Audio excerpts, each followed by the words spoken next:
भगवान शिव की ये पवित्र कथा कह रही है, जिससे संपूर्ण विश्व में जन्म लेने वाला, चाहे वो मानव हो, पशु हो, पक्षी हो, प्रत्येक संसार में जन्म लेने वाला जितना जीव है, इस सब में एक वो ओंकार,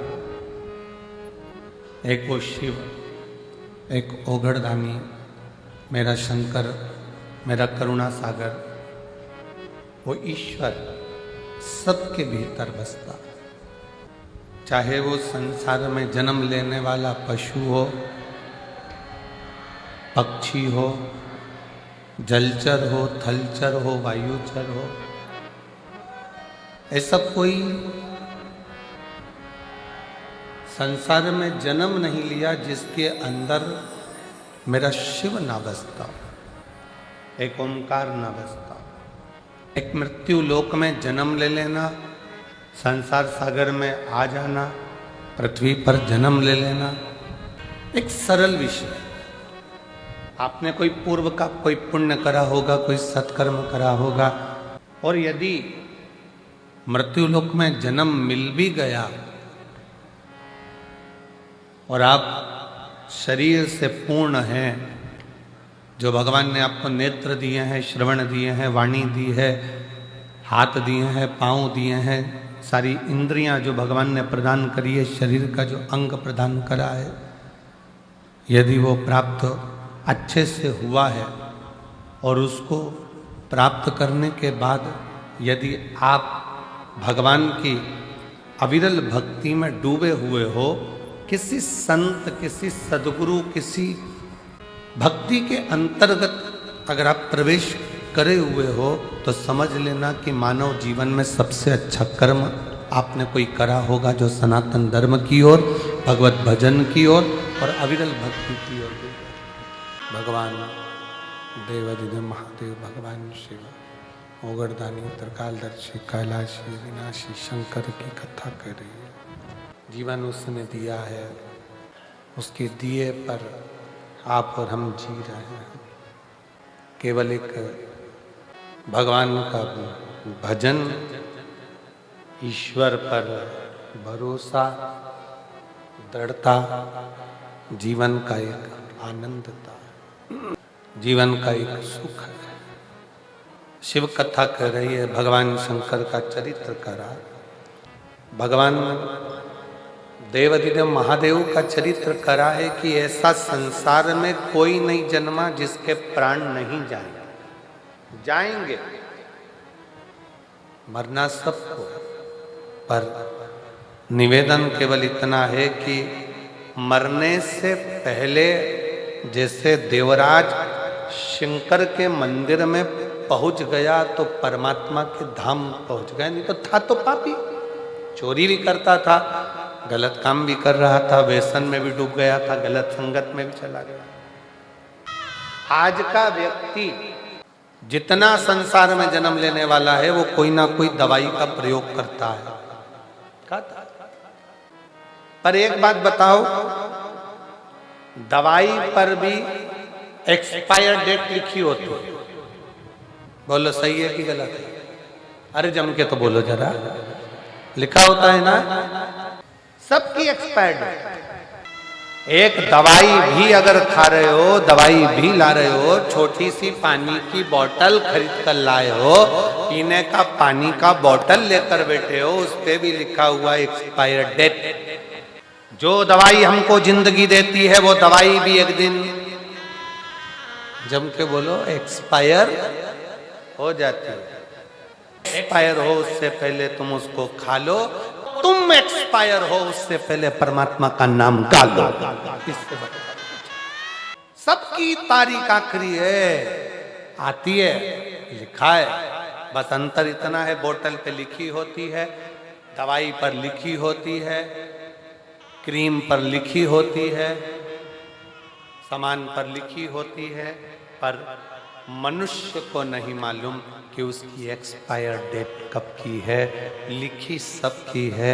इसलिए शिव कथा कहती है, भगवान शंकर का चरित्र कथा है, शिव महापुराण का कथा कहती है कि ये तारीख जो लिखी है, इसको जो भगवान ने समय दिया है, इसको इतनी अलमस्तता से जियो, भजन से जियो, इतने स्मरण से जियो, भक्ति करते करते अपने जीवन को जीने का प्रयास करो।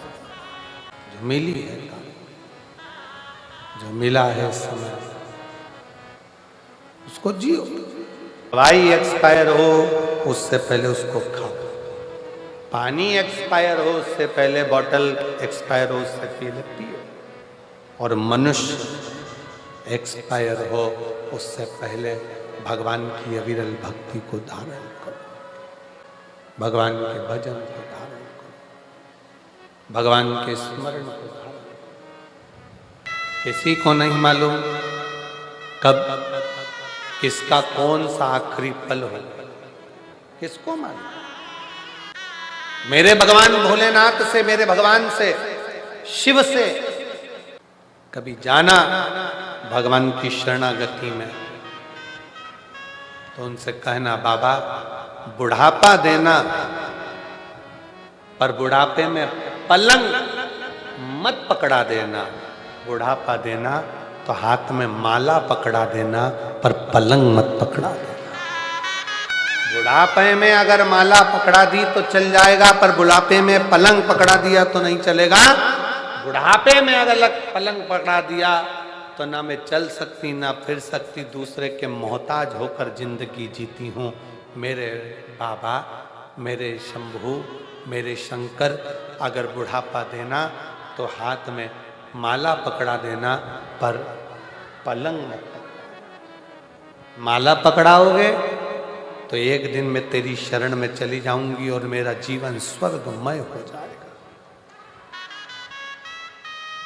तेरी भक्ति को धारण करता रहूंगा, तेरे भजन को गाता रहूंगा, तेरा स्मरण करता रहूंगा। शिव कथा कर रही, भगवान शंकर का चरित्र कर रहा। देवराज एक्सपायर हुआ, देवराज के प्राण छूटे उससे पहले देवराज शंकर के मंदिर तक पहुंच गया। जाते रहो शिवालय तक, जाते रहो। गुरु नानक देव जी ने एक बात अपनी बड़ी बहुत लग्नता से कही अपने जनमानस को। गुरु नानक देव जी ने किसके सामने? संत नामदेव जी के सामने। पर गुरु नानक देव जी नामदेव जी से कहते हैं, अगर मनुष्य की देह मिलने के बाद आपका सुमिरन, आपका भजन, आपका स्मरण अगर निश्चित है तो फिर पाप का आडंबर नहीं, पुण्य की प्रबलता में मनुष्य आगे बढ़ता चलेगा। शिव महापुराण कथा करती क्या?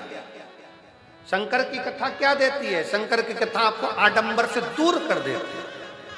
शिव की कथा में ना बेल है, ना भभूति है, शिव की कथा में ना श्रीफल ना नारियल। शंकर की कथा में तो केवल एक काम है, बैठे बैठे भगवान का भजन करो, मौका मिले तो एक लोटा जल लेकर शंकर को समर्पित करो। अपना भजन स्वयं को करना पड़ेगा, कोई दूसरा नहीं करेगा। अपना भजन स्वयं करिए, कोई दूसरा नहीं कर सकता। अपना स्मरण स्वयं करिए। शिव महापुराण की कथा गुरु नानक देव जी महाराज नामदेव जी से कहते हैं, अपने को पेट दुखा, अपने को दवाई खाना है, अपन ने पाप किया तो अपने को सुमिरन कर कर उसको धो डालना है, भजन कर कर समाप्त कर, कोई दूसरा नहीं करेगा। स्वयं जो जपेगा, जो भजेगा, जो बोले वही निहाल हो जाएगा। जो जपेगा, जो भजेगा, जो स्मरण करेगा, सुमिरन करेगा, भगवत नाम में, भगवान की भक्ति में, प्रभु नाम में, ईश्वर के भजन में जो डूबा है, सत्य में जो डूबा है, फिर उसे आँच नहीं आती, वो निहाल होता चले जाता है, बढ़ता चले जाता है। अपनी भक्ति के बल को बढ़ा वाला महाराज कहता है कि अपनी पढ़ाई को 4 गुना बढ़ाओ, अपने कर्म को बढ़ाओ, अपनी मेहनत को बढ़ाओ, रात दिन एक कर दो, और फिर शिव जी को एक लोटा जल चढ़ाओ और दिल से बाबा का स्मरण कर कर जाओ तो बाबा सुनता जाओ। मेहनत करो, परिश्रम करो, अपनी लगनता से करो परिश्रम, बिना आडंबर के, बिना दिखावे के। आडंबर में नहीं पड़ना, दिखावे में नहीं पड़ना, गलत विचारों में नहीं पड़ना। एक लोटा जल दिल से अपना नमन करो, प्रार्थना करो, विनय करो और भगवान की विरल भक्ति धारण करते हुए अपने परिश्रम को करते रहो। शिव कथा कह रही है, देवराज ब्राह्मण मरने से पहले, एक्सपायर होने से पहले उसने अपने शरीर का सदुपयोग कर, आई एक्सपायर हो उससे पहले खाओ, पानी की बोतल एक्सपायर हो उससे पहले पी लो, और शरीर एक्सपायर हो उससे पहले शिव नाम गा लो। ये मानव की देह का सबसे बड़ा रास्ता। शरीर का प्रयोग करो, मरने से पहले शिव नाम जपो, शंकर की भक्ति करो, स्मरण करो, भजन करो, कीर्तन करो, मंत्र जाप करो और अपनी लगनता से कर्म। देवराज के प्राण चले गए, भगवती स्मरण। पूछा शिव जी से, मैंने तो पाप ही पाप किया और इतना पाप कर्म करने के बाद भी आज मुझे देवाधिदेव महादेव लेने के लिए आए। स्वयं शिव कहा, मृत्यु के पहले, प्राण छोड़ने के पहले आपने कुछ देर की शिव महापुराण की कथा को धारण कर लिया था, इसलिए परम धाम में परम। और तुम्हारी माता एक लोटा जल चढ़ाने के लिए शिवालय तक जाती रही, शिव के दरबार, शंकर भगवान के द्वार तक जाती, तो शिव कैसे ना दे। फिर वर्णन आया एक बिंदुक नाम का ब्राह्मण चोरी का धन ले जाता पानी में डूब गया, मर गया। शिव कथा कहती है, 3 तरह से मरे हुए व्यक्ति को वैकुंठ का सुख नहीं। पहला, पानी में डूब कर मरा हुआ, दूसरा सर्प के डसे से मरा हुआ, तीसरा स्त्री के हाथ से मरा। पानी में डूबकर मरे हुए का भी मोक्ष नहीं है, सर्प के डसे से मरे हुए का मोक्ष नहीं है, स्त्री के चक्कर में, नारी के चक्कर में, नारी के लिए, नारी के चक्कर में प्राण छूटे हैं, स्त्री के हाथ से मरे हुए का भी मोक्ष नहीं। हम कई बार लड़कों से कहते हैं, नवयुवक बेटाओं से कहते हैं, कई बच्चे लोग कह देते हैं, उसने मुझे धोखा दे दिया, मैं मर रहा हूं। काय को मर रहा है? ये तो संसार सागर है। मनुष्य की देह मिली काय के लिए है? यहाँ जितने मिलेंगे सब धोखा देने वाले मिलेंगे, केवल एक वो भोलेनाथ ऐसा है जो जिंदगी में कभी धोखा नहीं देता, वो निभा कर रहता है। संसार में जन्म लिया है, दुख भी आएगा, कष्ट भी आएगा, परेशानी भी आएगी, तकलीफें भी आएगी, सब कुछ होगा, पर आपकी लगन, आपकी मेहनत, आपका परिश्रम आपको मंजिल तक ले जाएगा। थोड़ा सा दुख आया, मन में सोच लिया कर्जा हो गया, अगर कर्जा हो भी गया, दुख आ भी गया, तकलीफ आ भी गई, कष्ट आ भी गया, तो ये विचार करना चाहिए, आएगा, निपटेंगे, जो होगा देखा जाएगा। एक लोटा जल चढ़ाएंगे और मेहनत करेंगे 4 गुनी और आगे बढ़ते चलेंगे। परिश्रम ज्यादा करेंगे, मेहनत ज्यादा करेंगे, आगे बढ़ेंगे, बढ़ते जाएंगे। थोड़ा तपना पड़ेगा, तपना। आज आप लोग अपना घर छोड़कर शिव महापुराण की कथा तक आए हो, अपना कूलर, एसी, पंखा, घर छोड़कर भीड़ में इतना आनंद के साथ कथा में आकर बैठे हो। तुम भोलेनाथ की कथा तक गए हो, तो एक दिन बाबा भी तो, तुम अपना एसी छोड़कर आए हो, घर छोड़कर आए हो, तो वो भी तो कैलाश छोड़कर तुम्हारे दुख काटने तुम्हारे दरवाजे तक आएगा।